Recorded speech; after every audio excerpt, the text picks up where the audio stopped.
এই মুহূর্তে বহু মানুষ অপেক্ষা করেছিলেন জোটটা হচ্ছে কি হচ্ছে না। এই মুহূর্তে যে ব্রেকিং নিউজ, বিধানসভায় অবশেষে ঘোষণা করা হলো আইএসএফ এবং জুপ অর্থাৎ হুমায়ুন কবির এবং নওশাদ সিদ্দিকীর মধ্যে এই মুহূর্তে জোট হবে। হুমায়ুন কবির এবং নওশাদ সিদ্দিকীর মধ্যে। আইএসএফ এর সঙ্গে জোটে যাচ্ছে হুমায়ুন কবির। জেইউপি জনতা উন্নয়ন পার্টি আগামীকাল কলকাতায় আসছেন হুমায়ুন কবির। সন্ধ্যায় কলকাতায় বৈঠক করবেন হুমায়ুন। বৈঠকে থাকতে পারেন আইএসএফ এর বিধায়ক নওশাদ সিদ্দিকীও। জোটে যাওয়ার সম্ভাবনা দুই দলের। বৈঠকে জোট নিয়ে আলোচনার সম্ভাবনা। আমি এক এক করে প্রতিক্রিয়াগুলো 10 সেকেন্ড করে নিয়ে নেবো। আজিজুল দা, আপনারা ঝগড়া করছিলেন তখন আপনি খবরটা দেখেননি, দেখে নিন। আচ্ছা বেশ, আপনি 10 সেকেন্ডের প্রতিক্রিয়া। হুমায়ুন কবির নওশাদ সিদ্দিকীর ফাইনালি একটা জোট হওয়ার সম্ভাবনা, বড় খবর আসছে, কি বলবেন? আরে বিরোধীরা যে কোনো কাজ করতে পারে রাজনীতিতে, গণতন্ত্রের যে কোনো পলিটিক্যাল পার্টির যেমন যে কোনো সরকারের বিরুদ্ধে বা সরকারের সঙ্গে জোট করার অধিকার আছে। হুমায়ুন কেন?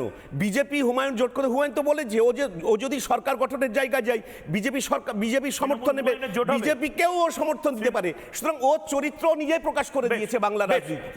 বেশ, অংশুমান দা 30 সেকেন্ড। অংশুমান দা, না, এই জোটটা হলে বাম এবং ধর্মনিরপেক্ষ শক্তি আরো দুর্বল হবে, মমতা বন্দ্যোপাধ্যায়ের সুবিধা হবে। পরিষ্কার কথা আমি বলছি, তার কারণ হুমায়ুন কবিরের সঙ্গে হাত যদি বামেরা মেলায় তাহলে বামেদের পতন অবশ্যম্ভাবী, আর যদি হাত না মেলায় তাহলে বামেদের নানা জায়গায় নওশাদ সিদ্দিকী থাকছে না, নানা জায়গায় বামেদের ফলাফল খারাপ হবে। কাজেই রাজনৈতিক দিক থেকে যদি দেখা যায় তাহলে এই জোটটা সম্পূর্ণভাবে তৃণমূলের পক্ষে যাবে, সম্পূর্ণভাবে।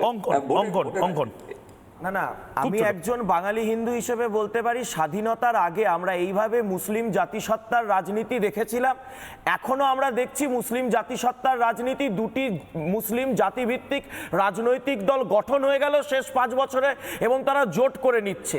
একবার আমরা এই মুসলিম লীগ দেখেছিলাম, কৃষক প্রজা পার্টি দেখেছিলাম, তাদের পরিণতি কি হয়েছিল হিন্দু বাঙালি সেটা দেখেছিল, হিন্দু বাঙালিকে উদ্বাস্ত হতে হয়েছিল। এরপরও যদি হিন্দু বাঙালি ঘুমায় তাহলে কি হতে চলেছে সেটা হিন্দু বাঙালিকে বুঝতে। আমার সময় একেবারে শেষ, একটা ছোট্ট বিরতি নিতে হচ্ছে। হুমায়ুন কবির এবং নওশাদ সিদ্দিকীর জোটটা যদি সত্যি হয়, বাংলায় নতুন ডাইমেনশন তৈরি হবে কিনা এটা নিয়ে কাল বিতর্ক করা যায়, কিন্তু কাল শুক্রবার এই বড় ডেভেলপমেন্টটা হয় কি হয় না তার দিকে চোখ থাকবে। কিন্তু ছোট্ট বিরতি এখন নিতে হচ্ছে, সঙ্গে থাকুন।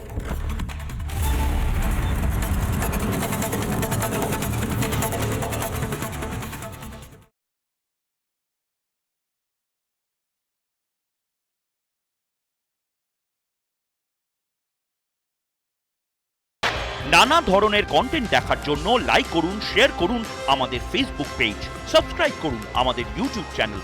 পাশাপাশি অন্যান্য ব্রেকিং নিউজের জন্য অবশ্যই চোখ রাখুন রিপাবলিক বাংলায়।